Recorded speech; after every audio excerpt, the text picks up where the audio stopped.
শুরু হচ্ছে আজকের গল্প নষ্ট দিন, কলমে মাধবী ভট্টাচার্য। আজ খুব সেজেছে নিহারিকা। আকাশে নীল জর্জেটের শাড়িতে ছিপছিপে শরীরটা বেষ্টিত হয়ে রয়েছে। কানে গলায় অক্সিডাইজ জুয়েলারি, চোখে সরু করে কাজল টানা। ধনুক ভুরু দুটো আজ যেন একটু বেশি ঘন আর কালো। গালে লালের আভা, ঠোঁটে গোলাপি নেশা। চোখ সরাতে পারছিল না পলাশ। এগিয়ে এসে একবার কপালে ঠান্ডা হাতটা রাখল নিহারিকা। তারপর নিশ্চিন্ত সুরে বলল, না, জ্বর নেই আর। নিহারিকার স্পর্শে শিউরে উঠল পলাশ। ভালোবাসা নাকি ঘৃণার শিহরণ বুঝতেই পারল না। অনুভূতিগুলো আজকাল মনের মধ্যে জড়াজড়ি করে থাকে। অনেক চেষ্টাতেও আলাদা করে আর চিনতে পারে না তাদের। আসছি তাহলে, যত তাড়াতাড়ি সম্ভব ফিরব। মল্লিকা তো রইল, সাবধানে থেকো কিন্তু। নিহারিকার চোখে স্পষ্ট উদ্বেগ, গলায় উৎকণ্ঠা। কিন্তু পলাশ জানে এগুলো সব অভিনয়, পলাশের চোখকে ফাঁকি দেওয়ার ছল। একটা দীর্ঘশ্বাস গোপন করে মুখ ফিরিয়ে নিল সে। ততক্ষণে নিহারিকা এগিয়ে গেছে দরজার দিকে। পলাশ চেঁচিয়ে বলতে চাইল, যেও না, যেও না, কিন্তু মুখ দিয়ে বেরিয়ে এলো, কোথায় যাচ্ছ? কাল রাতেই তো বললাম একটা ইন্টারভিউ আছে। নিহারিকা ফিরে তাকিয়েছে। ইন্টারভিউ দিতে এত সেজে গুজে যাই বুঝি? সন্দেহের খোঁচাটা হালকা করতেই পলাশ বুঝি ঠোঁটে আলতো হাসি হাসল। বাড়ি রিসেপশনিস্টে নিচ্ছে, একটু দেখতে শুনতে ভালো না লাগলে নেবে নাকি? হালকা হেসে বেরিয়ে গেছে নিহারিকা। মিথ্যেগুলো বলার সময় আজকাল মুখের একটা পেশিও কাঁপে না ওর। প্রথম প্রথম তাও একটা জড়তা থাকতো মিথ্যের উচ্চারণে। আজকাল দ্বিধা, সংকোচ, চক্ষু লজ্জাবোধ সব ভুলেছে।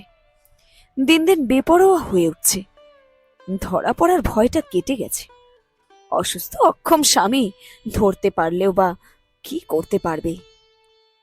তাই আজকাল নিহারের ভয় ডরও নেই। রান্নাঘর থেকে ঠুং ঠাং আওয়াজ ভেসে আসছে। মল্লিকা কিছু একটা করছে। পায়ের দিকের জানালাটা হাট করে খোলা। পর্দার ফাঁক দিয়ে এক টুকরো নীল আকাশ উকি দিয়ে দেখতে চাইছে ঘরের ভেতরটা। পলাশ কিছুক্ষণ তাকিয়ে রইল সেই এক টুকরো নীলের দিকে।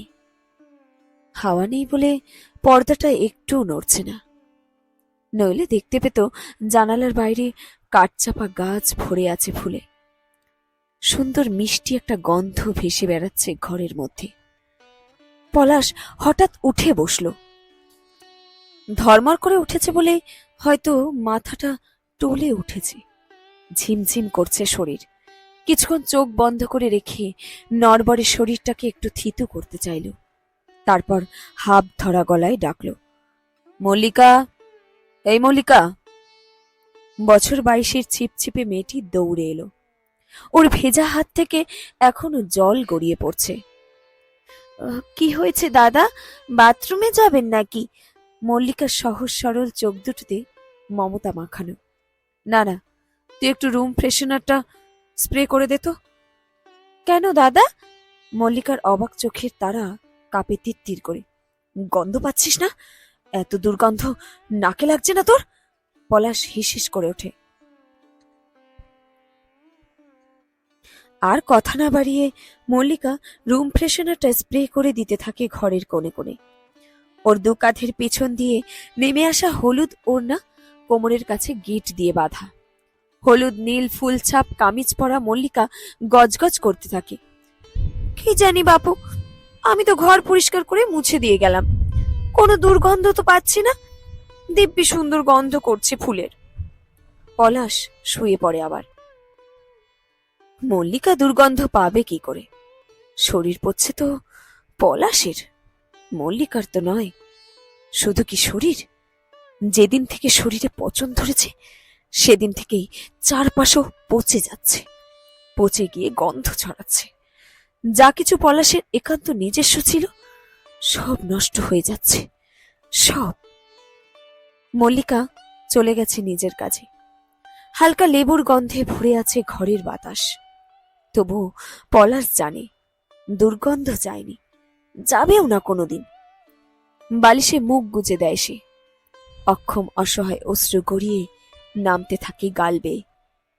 নাম না জানা কি এক পাখি তীব্র মন কেমন করা সুরে ডাকছে কাঠচাপা গাছের ডালে। পলাশের বুকের গহীনে গড়িয়ে নামে অন্ধকার। দুজনে গালে হাত দিয়ে বসে আছে অনেকক্ষণ, যেন বলার মতো কথা ফুরিয়েছে কবেই।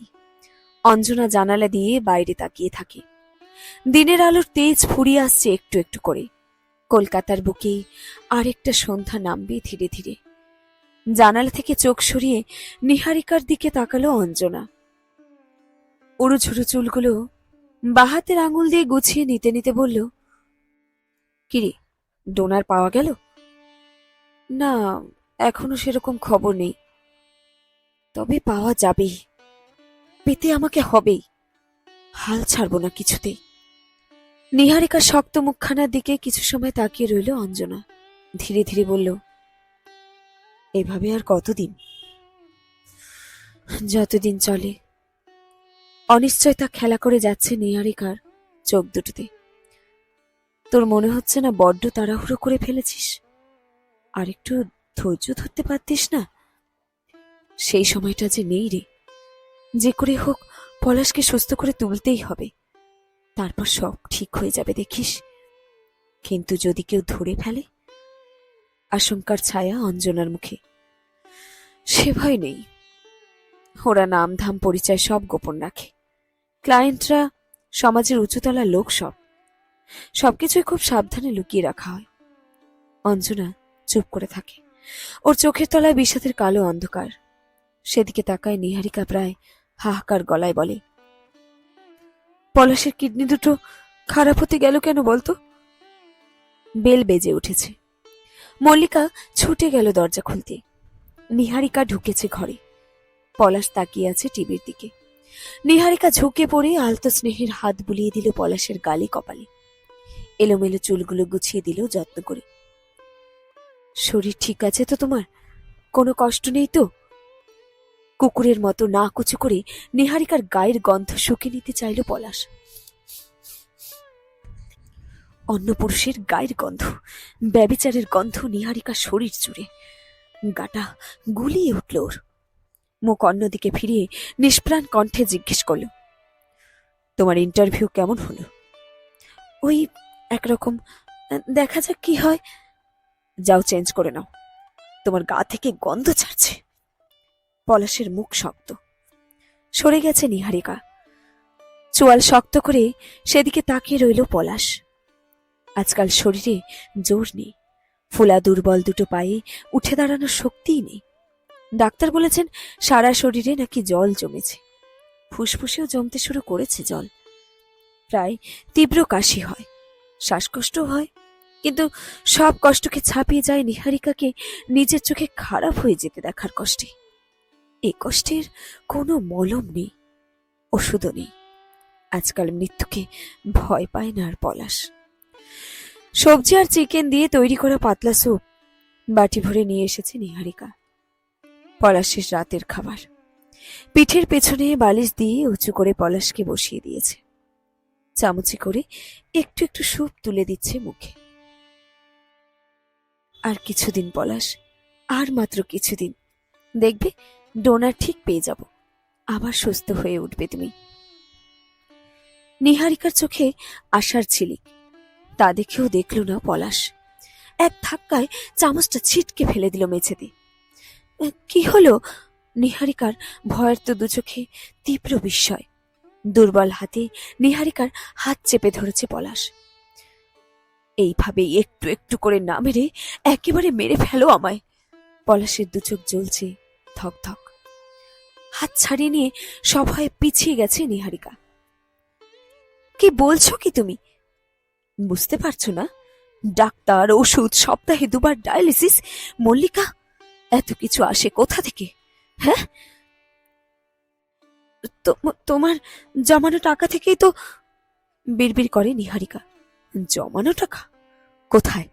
আমি কিচ্ছু বুঝি না, যা বোঝাবে তাই বুঝবো।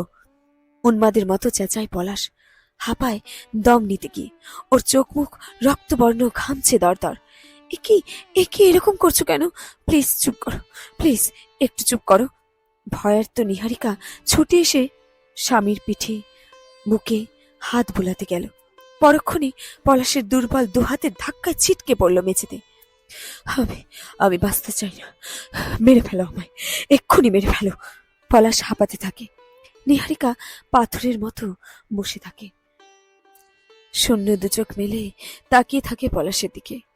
গভীর রাত, পলাশের চোখে ঘুম নেই। পাশের খাটে ক্লান্ত নিহারিকার গভীর শ্বাস প্রশ্বাসের আওয়াজ পাওয়া যাচ্ছে। সেদিকে তাকালো।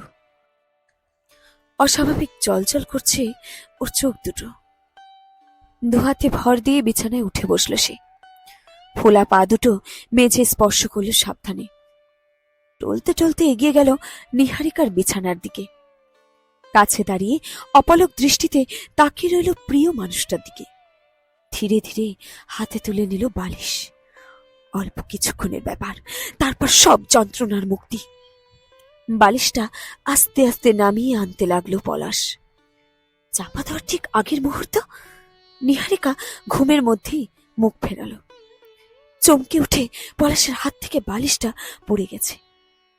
নিহারিকার বন্ধ চোখের পাতা বেয়ে বেয়ে গড়িয়ে নেমেছে অশ্রুফোঁটা। কি রুগ্ন আর অসহায় দেখাচ্ছে ওকে। তবুও মুখের রেখায়, চিবুকে দৃঢ়তায় গভীর প্রত্যয়ের ছাপ। স্বামীকে মৃত্যুর মুখ থেকে ফিরিয়ে আনার অসম লড়াইয়ে সে নেমেছে। কি আর ক্ষতি যদি নিহারিকা জিতেই চায়? নরম দুহাতে নিহারিকার গাল বেয়ে নেমে আসা চোখের জল মুছিয়ে দিল পলাশ। নিহারিকার ঘুম ভেঙে গেছে। বড় বড় দু চোখে তাকিয়ে আছে। ওর পাশে শুয়ে পড়ল পলাশ। দুহাতে নিহারিকার মাথাটা চেপে ধরল বুকের কাছে। ফিসফিস করে বলল, তাড়াতাড়ি ডোনার জোগাড় করো, আমি বাঁচতে চাই নিহার, দেখবে সব কিছু ঠিক করে দেব। ফুপিয়ে উঠেছে নিহারিকা। বন্ধ ঘর জুড়ে ছড়িয়ে পড়েছে সেই কান্নার রেশ। পলাশ টের পেল দুর্গন্ধটা কেটে যাচ্ছে। এতদিন যে দুর্গন্ধের বাস ছিল তার মস্তিষ্কের অন্ধকার প্রকোষ্ঠে, সেটা কেটে যাচ্ছে। লম্বা শ্বাস ফেলল পলাশ। কোন রাত জাগা একলা মানুষের ফোনে রশিদ খানের গানটা বাজছিল। হৃদয় নিংড়ানো মন কেমন করার সুরে গেয়ে চলেছেন শিল্পী। आओगे जब तुम सजना, अंगना फूल खिलेंगे, बरसेगा सावन ঝুম ঝুমকে। শেষ হলো আজকের গল্প নষ্ট দিন, কলমে মাধবী ভট্টাচার্য।